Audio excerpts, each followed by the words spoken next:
আসসালামু আলাইকুম রাহমাতুল্লাহ। Welcome back to engineering thermodynamics. আমরা পড়তেছি সেকেন্ড ল অফ থার্মোডাইনামিক্স সম্পর্কে। অলরেডি আমরা হিট ইঞ্জিন এটা সম্পর্কিত হচ্ছে কেলভিন প্ল্যাঙ্ক স্টেটমেন্ট এবং হচ্ছে আমার রেফ্রিজারেশন ইউনিট, হিট পাম্প এবং এসি সিস্টেম সম্পর্কে জেনে গেছি। তো এখন আমরা জানবো হচ্ছে আমরা ক্লসেসের স্টেটমেন্ট নিয়ে। তো আমরা জানি হচ্ছে যে আমার থার্মোডাইনামিক্সের সেকেন্ড লর দুইটা হচ্ছে আমার ক্লাসিক্যাল স্টেটমেন্ট আছে। একটা হচ্ছে আমার Kelvin Planck statement, Kelvin Planck statement, আরেকটা হচ্ছে আমার ক্লসিয়াসের স্টেটমেন্ট, ক্লসিয়াস। সো এই দুটো স্টেটমেন্ট আমরা সবচেয়ে বেশি ক্লাসিক্যাল এবং সবচেয়ে বেশি গুরুত্বপূর্ণ। আমরা দেখবো যে থার্মোডাইনামিক্সের অনেকগুলো স্টেটমেন্ট এবং সবগুলোই একই, মূল মেসেজটা একই। তো এদের একটা বিষয় হচ্ছে যে কোনো একটা আমার ভায়োলেট করে তাহলে দেখবো যে আরেকটাও ভায়োলেট করে। তো এক্ষেত্রে আমরা কেলভিন প্ল্যাঙ্ক এবং ক্লসিয়াসটাকে কেন গুরুত্ব দিচ্ছি, কারণ হচ্ছে আমরা যেসব ডিভাইস, ইঞ্জিনিয়ারিং ডিভাইস দেখি, ধরি হচ্ছে আমরা heat engine, heat pump, refrigeration unit, thermal যেগুলো ইঞ্জিনিয়ারিং ডিভাইস আছে, তো সমস্ত থার্মাল ইঞ্জিনিয়ারিং ডিভাইস আইদার আমরা ক্লসিয়াসের স্টেটমেন্ট অথবা কেলভিন প্ল্যাঙ্ক স্টেটমেন্টের আন্ডারে অ্যাপ্লাই করে আমরা এটাকে ব্যাখ্যা করতে পারি। ঠিক আছে, এই জন্য আমাদের এই দুটো স্টেটমেন্ট খুবই গুরুত্বপূর্ণ। তো আমরা দেখবো যে এদের যে কোনো একটা স্টেটমেন্ট যদি ভায়োলেট করে তাহলে আরেকটাও ভায়োলেট করবে। এটাকে বলে হচ্ছে ইকুইভ্যালেন্স অফ টু স্টেটমেন্ট। আমরা দেখবো আমরা ইনশাআল্লাহ। তো আমরা অলরেডি কেলভিন প্ল্যাঙ্ক স্টেটমেন্ট সম্পর্কে জানছি গত লেকচারে। তো এখন জানবো হচ্ছে আমরা ক্লসিয়াসের স্টেটমেন্ট সম্পর্কে। তো এটা কি? তো এটা হচ্ছে এরকম, যেটা স্টেটমেন্ট আমরা লেখার চেষ্টা করি, এটা হচ্ছে এই: ইট is impossible to construct a device that operates. এটা মুখস্থ করার কিন্তু কোনো দরকার নাই, এটা জাস্ট বুঝতে হবে যে কি হচ্ছে, কি বলতেছে, এটা মূল মেসেজটা কি।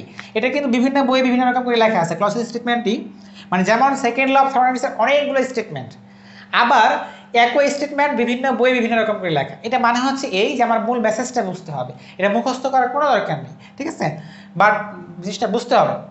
ইট is impossible to construct a device that operates in a cycle. Cycle বলতে অবশ্যই থার্মোডাইনামিক সাইকেল বলতেছি আমরা, cycle that produce no effect other than transfer heat from a low temperature body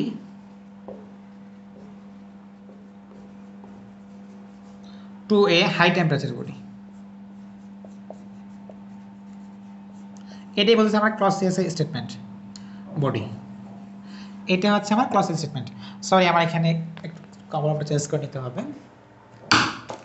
okay, so এটা হচ্ছে it is impossible to construct a device that operate in a cycle that produce no effect other than transfer heat from a low temperature body to a high temperature body. এটা কি আসলে এটা যারা বোঝার চেষ্টা করি, এটা যে এরকম যে আমরা এমন একটা ডিভাইস গঠন করতে অসম্ভব হবে, সেটা হচ্ছে এই, যেটা হচ্ছে আমার কি কোনো ইফেক্ট ছাড়া, কোনো আমি ওয়ার্ক ডাউন ছাড়া, অন্য কোনো ইফেক্ট ছাড়া সে একটা কি লো টেম্পারেচার বডি থেকে হাই টেম্পারেচার বডিতে সে কি হিট ট্রান্সফার করবে, হিট পাম্প করবে। এটা অসম্ভব। এটা আমরা আমাদের ডেইলি এক্সপেরিমেন্ট থেকে যাচাই করি, এটা কিন্তু সত্য। যে আমরা দেখি না কখনোই যে একটা লোয়ার টেম্পারেচার বডি থেকে হাই টেম্পারেচার বডিতে হিট যাচ্ছে। আমরা সবসময় দেখি যে হট বডি ঠান্ডা হয়ে যায় রুমের মধ্যে রাখলে। এটা আমরা প্রথম লেকচারে বলছি যে আমাদের ন্যাচারাল নিয়মই হচ্ছে কি যে হাই টেম্পারেচার থেকে লো টেম্পারেচারে ফ্লো করা।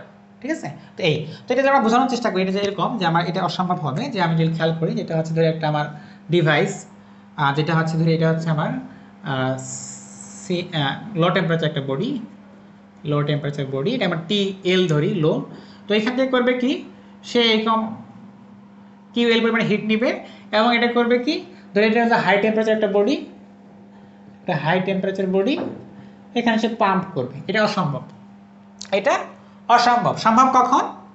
হ্যাঁ, সম্ভব যদি আমি এখানে কিছু ওয়ার্ক ডান দিই, ওয়ার্ক ইনপুট দিই। তাই ওয়ার্ক ইনপুট দিলে করবে কি, এই ওয়ার্কটা, এক্সটার্নাল এজেন্সিটা, এই এক্সটার্নাল ওয়ার্কটা এটা করবে কি আমার লো টেম্পারেচার বডি থেকে হাই টেম্পারেচার বডিতে এটা হিটটাকে পাম্প করবে। তো এই জিনিসটা কিন্তু এই ক্লসিয়াসের স্টেটমেন্টটা এটা কিন্তু প্রযোজ্য হচ্ছে আমাদের রেফ্রিজারেশন ইউনিট, হিট পাম্প এবং হচ্ছে আমার এসি ইউনিটের জন্য এটা। আর কেলভিন প্ল্যাঙ্কটা হচ্ছে আমার এটা হচ্ছে কি আমার এই যে রেফ্রিজারেশন বলতে পারি, তারপর হচ্ছে কি আমার হিট পাম্প, তারপর হচ্ছে কি এসি, এগুলোর জন্য হচ্ছে আমার ক্লসিয়াস স্টেটমেন্টটা। আর কেলভিন প্ল্যাঙ্ক হচ্ছে আমার হিট ইঞ্জিনের জন্য, এটা হচ্ছে হিট ইঞ্জিনের জন্য। হিট ইঞ্জিন, এটা আমরা দেখছি, এর আগে দেখছি। তো হিট ইঞ্জিন। তো এখন একটা বিষয় খুব গুরুত্বপূর্ণ, এটা হচ্ছে যে আমরা অনেক সময় যে রেফ্রিজারেশন ইউনিটের মতোই এটা হচ্ছে হিট পাম্প বলি, হয় হিট পাম্প, বিকজ হচ্ছে এই যে আমরা পাম্পে করি কি, একটা আমরা নিচে থেকে লো থেকে উপরের দিকে আমরা কি করি, ফ্লুইডকে পাম্প করে উপরে তুলে নিয়ে যাই। তো সেমভাবে হিট পাম্প করে কি, আমরা লো টেম্পারেচার থেকে হাই টেম্পারেচারের দিকে সে হিটটাকে পাম্প করে নিয়ে যায়। এই জন্য যেহেতু সে লো টেম্পারেচার থেকে হাই টেম্পারেচার নিয়ে যাচ্ছে, উল্টা দিকে নিয়ে যাচ্ছে, মানে পাম্প করে একটা ফোর্স প্রয়োগ করে বলতে পারি আমরা একটা, সেজন্য আমরা এটাকে বলছি হিট পাম্প। ঠিক আছে, তো হিট পাম্প হচ্ছে আমার ক্লজ এসি মেনে চলে, এটা প্রযোজ্য বেশি, আর হচ্ছে কেলভিন প্লাগ হচ্ছে আমার হিট ইঞ্জিনের জন্য। তো এখন আমরা দেখবো যে দুইটা হচ্ছে একই, যদি দুটো কথা আলাদা। খেয়াল করে কেলভিন প্লাগটা কি ছিল, কেলভিন প্লাগ স্টেটমেন্টটা ছিল এই যে it is impossible for any device that operate in a cycle to receive heat from a single reservoir and convert, এটা হিটে মানে এক কথায় ওয়ার্কে কনভার্ট করে, একটা আমার সিঙ্গেল রিজার্ভার থেকে সে হিট নিবে এবং এটাকে ওয়ার্কে কনভার্ট করবে, এটা হচ্ছে ইম্পসিবল ছিল। এটা হচ্ছে আমার কেলভিন প্লাগ স্টেটমেন্ট। সেভাবে ক্লজ স্টেটমেন্ট হচ্ছে এইটা। তো আমরা এখন দেখবো যে এটা দুইটা স্টেটমেন্ট হচ্ছে ইকুইভ্যালেন্ট, যে কোনো একটা যদি আমরা ভায়োলেট করে তাহলে আরেকটা ভায়োলেট করবে। তো এটা আমরা এখন দেখার চেষ্টা করি। তো এই জিনিসগুলো খুবই গুরুত্বপূর্ণ, যেটা মজার ব্যাপার হচ্ছে যে আমার থার্মোডাইনামিক্স সেকেন্ড ল, এটার অনেক ভ্যারিয়েশন, অনেক স্টেটমেন্ট, বিভিন্ন জনকে মানে জিজ্ঞেস করি, বিভিন্ন রকম বলতেছে, বাট মূল মেসেজটা কিন্তু সেম। সো এই জিনিসটা খুবই গুরুত্বপূর্ণ যে একটা জিনিস মানে বেসিক জিনিস যেটা আসলে সেকেন্ড ল অফ থার্মোডাইনামিক্স এত গুরুত্বপূর্ণ যে এটা এখনো এটার কেউ এটার মানে ভায়োলেশন বা কিছু বা এটার ব্যতিক্রম কিছু এখনো চোখে পড়েনি কারো। ঠিক আছে, তো আচ্ছা আমরা যে কেলভিন প্লাঙ্কে দেখি, এটা মানে প্রমাণ করার জন্য আমরা একটা চিন্তা করি, একটা হচ্ছে একই সাথে হিট ইঞ্জিন এবং হচ্ছে একই সাথে একটা রেফ্রিজারেশন ইউনিট চিন্তা করি। ঠিক আছে, ধরে হচ্ছে এটা আমার হচ্ছে high temperature body, high temperature body বা সোর্স বলতে পারি, এটাকে আমরা TH লিখলাম। দেন আমার এখানে আসা ধরি হচ্ছে আমার, আচ্ছা এখান থেকে ধরি হচ্ছে একটা আমার, এটা হচ্ছে হিট ইঞ্জিন ধরি, যেটা এটা এমন একটা হিট ইঞ্জিন যেটা হচ্ছে ভায়োলেট করবে হচ্ছে কেলভিন প্লাগ স্টেটমেন্ট, মানে হচ্ছে যেটা একটা মাত্র রিজার্ভার থেকে হিট নিবে, নিয়ে সেটা কি করবে, ওয়ার্কে কনভার্ট করবে, এরকম একটা হিট ইঞ্জিন। সেমভাবে এটা ধরি হচ্ছে আমরা লোয়ার টেম্পারেচার একটা সামথিং লো টেম্পারেচার, এটাকে TL এর একটা সিঙ্ক চিন্তা করতে পারি, সামথিং লাইক দ্যাট। সো এটা হচ্ছে ধরি হচ্ছে আমার এটা হচ্ছে হিট পাম্প HP ধরি আমরা, বা রেফ্রিজারেশন ইউনিট কি কথা। সো এটা করতেছে কি, আমার এখান থেকে হিট নিচ্ছে, এটা আবার ঠিক মতো চলতেছে, ধরি হচ্ছে এইবারটা মানে কেলভিন প্লাগ স্টেটমেন্টকে মানতেছে না, সে করতেছে কি পুরোটাকে ওয়ার্কে কনভার্ট করতেছে। সো ওয়ার্কে কনভার্ট করতেছে সে, এটাকে আমরা W দিলাম। সো এই আমরা Wটা আমরা জানি হচ্ছে কি হিট পাম্পের আমার এটাকে কিন্তু চালানোর জন্য কি লাগে, আমার কিন্তু বাইরে থেকে ওয়ার্ক ইনপুট দিতে হয়। এখন এটি যদি আমরা এখানে ইনপুট দিয়ে দিই তাহলে কেমন হবে, তাহলে অবশ্যই সে কী করবে, এখানে একটু কিছু হিট ছেড়ে দিবে, এখানে কিউএল নেয়, তাহলে এখানে কি QH কিন্তু ছাড়বে, যদি আমরা চিন্তা করি। তো এই তাহলে এই QH কি হচ্ছে আমার, QH অবশ্যই যদি খেয়াল করি আমরা এখানে, তাহলে QL প্লাস কিন্তু W, রাইট, এটা কিন্তু ছাড়তেছে। এখন এখানে যদি চিন্তা করি যে এখানে সে QH নিচ্ছে, এখানে আমার কনফিউশনটাকে করার জন্য এটাকে QH না দিয়ে আমরা Q1 ধরি, এটা Q1 ধরি জাস্ট, তাহলে এটা অবশ্যই W = Q1, মানে হচ্ছে এটা এমন একটা ইঞ্জিন যেটা হচ্ছে আমার কেলভিন প্লাগ স্টেটমেন্টকে ভালো করতেছে এবং 100% এফিসিয়েন্সিতে রান করতেছে, এবং তাহলে এই Q1 এখানে যাচ্ছে, তাহলে এটাকে আমরা ধরি হচ্ছে Q1, সরি QL প্লাস হচ্ছে W তাহলে কি, এই W হচ্ছে আমার তাহলে Q1, তাহলে আমরা Q1 ধরি, Q1। তো এখন যদি আমরা একটু এখানে খেয়াল করার চেষ্টা করি যে আমার এই Q1 কিন্তু এখান থেকে আসতেছে, মানে এই হাই টেম্পারেচার বডি থেকে আসতেছে, তাহলে কিন্তু এখান থেকে আসতেছে আবার কিন্তু এখানে ফিরতেছে, তাহলে আমরা Q1টা বাদ দিয়ে দিই এখানে, এটা তো এখান থেকে আসতেছে, যেটা আমরা একটা হিট ইঞ্জিন যেটা এই পুরোটাকে ওয়ার্কে কনভার্ট করছে, এটা আমি দিতেছি। সো এখানে আমরা খেয়াল করি, তো এখন যদি আমি Q1টাকে বাদ দিয়ে দিই তাহলে এখানে QH আসলে কি, সরি Q1 ছিল এটা না, সরি এটা তো QL। সো Q1টাকে আমি বাদ দিয়ে দিই, কারণ এটাকে আসলে নাথিং বাট আমরা যদি ইকুইভ্যালেন্ট চিন্তা করি তাহলে কিন্তু এটা পরে এখানে দেখাই,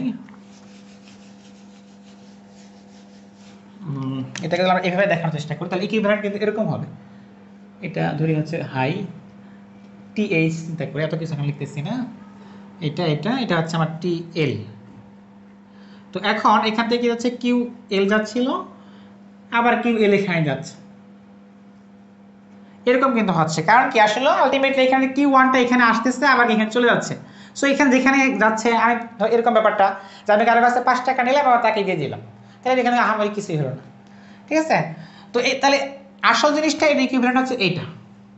তো এখানে যদি খেয়াল করি আমার এখানে কিন্তু দেখি যদি এই অংশটাতে এখানে কিন্তু আমার ক্লসেস স্টেটমেন্টের কোনো কিন্তু ভায়োলেশন নাই, ক্লসেস স্টেটমেন্টের ভায়োলেশন নাই। সেমভাবে এখানে আছে হচ্ছে আমার কেলভিন স্টেটমেন্টের কেলভিন প্লাঙ্ক স্টেটমেন্টের ভায়োলেশন আছে, কিন্তু এখানে খেয়াল করি এটা কিন্তু স্রেফ ক্লসেস স্টেটমেন্টের ভায়োলেশন, কারণ কি এখানে আমরা দেখতেছি যে একটা লোয়ার টেম্পারেচার বডি থেকে হায়ার টেম্পারেচার বডিতে হিট ট্রান্সফার হচ্ছে, ঠিক আছে। তো এটা দেখলাম হচ্ছে আমরা যে কেলভিন প্লাঙ্কের স্টেটমেন্ট ভায়োলেশনের কারণে আমার হচ্ছে ক্লসেস স্টেটমেন্টের ভায়োলেশন হচ্ছে। তো এখন দেখবো হচ্ছে আমরা ক্লসেস স্টেটমেন্টের ভায়োলেট করে এটা আবার কেলভিন প্লাঙ্কের স্টেটমেন্টকে ভায়োলেট করবে। তো আমরা এখানে চিন্তা করি হচ্ছে যে এটাকে একটু রিভার্স করে দিই, ধরি হচ্ছে এটা হচ্ছে আমার হচ্ছে হিট পাম্প, এটাকে ধরি হচ্ছে হিট পাম্প। তো এটা হচ্ছে এমন একটা হিট পাম্প যেটা হচ্ছে কোনো ওয়ার্ড নিচ্ছে না, সে W=0, মানে এটা কি ওয়ার্ড নিচ্ছে না, মানে হচ্ছে কি সে ক্লসেস স্টেটমেন্টকে ভায়োলেট করতেছে। তাহলে এটাকে আমরা এখন এদিকে করে দেই, মানে এখন দেখবো যে আমার ক্লসেস স্টেটমেন্ট ভায়োলেট করলে কেলভিন প্লাঙ্কটা ভায়োলেট করে, ঠিক আছে। সো এখন এটা হচ্ছে আমার হিট ইঞ্জিন ধরি। তো হিট ইঞ্জিন কি করে, তো এখানে তো আর এটা হবে না, তো হিট ইঞ্জিন করবে কি হচ্ছে আমার ওয়ার্ক প্রডিউস করবে, তাই তো ওয়ার্ক প্রডিউস করবে। সো এখানে ডব্লিউ দিলাম আমরা। তো এখন যদি খেয়াল করি যে এখান থেকে সে কিউএল নিচ্ছে, এখানে আবার কিউএলই দিয়ে দিচ্ছে, ছেড়ে দিচ্ছে, মানে without any help of external agency. আর এখানে কি হচ্ছে আমার এটা তাহলে কি হবে, এটা হ্যাঁ সব ঠিক আছে, এখানে কিউএসি ধরি আমরা এটাকে, আর কিছু করার দরকার নাই। এখন যদি আমরা এটাকে একটু খেয়াল করি যে আমার এই পুরোটাকে একটা ইউনিট চিন্তা করি, এটাকে একটা আমরা চিন্তা করি, তাহলে কি হয় যদি খেয়াল করি যে আমার কি হচ্ছে, তাহলে এখানে সরি এখানে চিন্তা করি, এটুকু হচ্ছে মোট কথা হচ্ছে আমার এটা বেড়ে যাচ্ছে আর কি। এখন খেয়াল করি এখানে কি হয়েছে আমার, যে এটা কিন্তু ক্লসেস স্টেটমেন্টকে ভ্যালিড করছে, কারণ কি সে উইদাউট টেকিং এনি ওয়ার্ক সে কি করতেছে লোয়ার বডি থেকে হায়ার টেম্পারেচারে সে কি করতেছে হিট ট্রান্সফার করতেছে। সো এখন যদি আমরা এখানে খেয়াল করি এই জিনিসটাই, আচ্ছা এখানে তো উল্টা করে দিই, এই জিনিসটা না উল্টা করে দিতে হবে, কিউএল এটা উল্টা হয়ে যাবে এখন, কারণ এটা হচ্ছে আমাকে হিট ইঞ্জিন এখন। সো এদিকে হবে আমার কিউএইচ নিচ্ছে সে, আর কিউএল সে ছেড়ে দিচ্ছে। এখন যদি আমরা এখানে খেয়াল করি, এখন এই যে এটা কিন্তু হচ্ছে, আচ্ছা আমরা একটা লাল কলমে দেখালে ভালো হতো জিনিসটা, এই বডিটা বাউন্ডারিটা সিস্টেম বাউন্ডারি, এটুকু হচ্ছে আমার সিস্টেম বাউন্ডারি।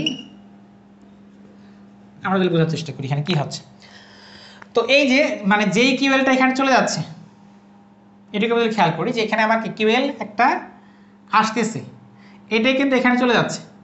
সো এটাকে আমরা মিনিমাইজ করে দিতে পারি, এটা যদি বাদ দিয়ে দিই, তাহলে এখানে একটু খেয়াল করি আমরা, তাহলে কি হচ্ছে এখানে আমার কি একটা সিস্টেম একটা ইউনিট থেকে সে কি করতেছে হিট নিচ্ছে এবং সে কিন্তু কনভার্ট করতেছে ওয়ার্কে। বিষয়টা বুঝতে পারতেছে কি যে আমার এখানে কিন্তু কিউএল কে এটা যেখানে আসতেছে ওইটা এখানে চলে যাচ্ছে, সো এটা আমার ক্যান্সেল আউট হয়ে যাচ্ছে কিন্তু বিষয়টা, কারণ এখানে যেটা যাচ্ছে এটা আলটিমেটলি ক্যান্সেল আউট হয়ে যাচ্ছে। বাট যদি খেয়াল করি তাহলে এখানে কি হচ্ছে যে সে একটা মাত্র সিস্টেম থেকে হিট নিচ্ছে এবং এটাতে করতে একটা সিস্টেম না, একটা মাত্র সোর্স থেকে হিট নিচ্ছে এবং কি করতেছে ওয়ার্কে কনভার্ট করতেছে, যেটা হচ্ছে কি স্পষ্ট violation of Kelvin Planck statement. তার মানে মূল বিষয়টা হচ্ছে এই যে আমার যে কোনো একটা স্টেটমেন্ট যদি ভায়োলেট করে তাহলে এটা অবশ্যই বাকি স্টেটমেন্টগুলোকে ভায়োলেট করবে, এটাই বোঝানোর চেষ্টা করলাম আমি। তো আশা করি বুঝাতে পারছি কিনা, আপনারা কমেন্টে জানাবেন যে এটা কোনো প্রবলেম হলো কিনা বুঝতে কারো। সবাই ভালো থাকি, আসসালামু আলাইকুম ওয়া রাহমাতুল্লাহি ওয়া বারাকাতুহু।